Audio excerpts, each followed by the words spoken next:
My name's Hope Leonard. I am the Conservation Restoration Coordinator at the Brevard Zoo.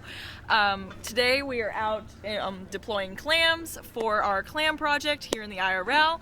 So this project is part of a water quality grant done by St. John's River Water Management and partner with the University of Florida. And so University of Florida provides our clams. And today we are putting out Mercenaria, which is the northern quahog. So the northern quahog actually comes here and it meets with the southern quahog. So we do have a lot of hybrids here in the lagoon. The southern quahog, Mercenaria campachensia, was having issues with certain diseases here in the IRL. There were issues with being able to reproduce.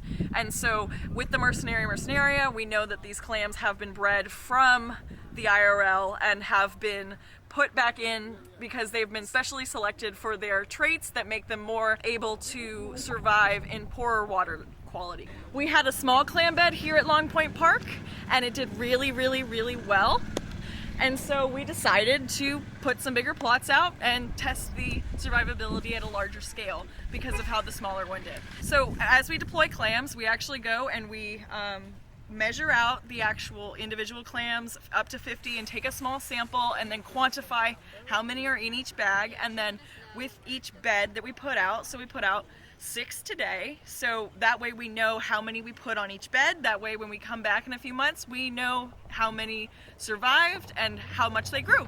And so the way we do that is we actually plot out a 15 by 50 foot plot with a net, and then we take the net away, and in that plot that we just staked out, we put the clams down just in the sediment, because this is a reintroduction, not a farming, so they're perfect for hopefully this little lagoon here, and they're gonna thrive and eat the algae and cycle out nutrients and make the water a bit clearer.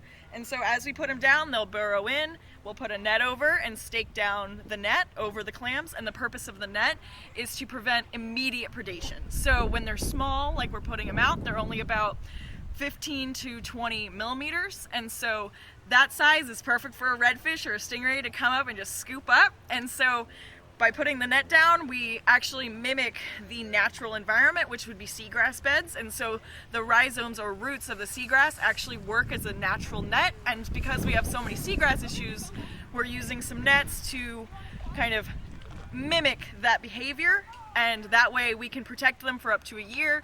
And then after that year goes by, they'll have enough time to have grown, hopefully big enough to be able to protect themselves. As we push for that seagrass to come back, because we really need that seagrass back for the manatees and for all the other creatures that eat seagrass and for the thousands of creatures that use it as habitat. The bivalves that filter water and eat algae will be able to kind of make the water clearer, and that's what the seagrass really needs, is clear water in order to produce energy or photosynthesize.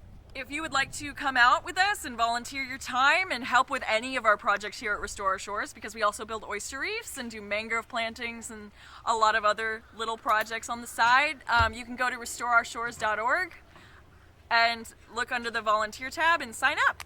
It's fun.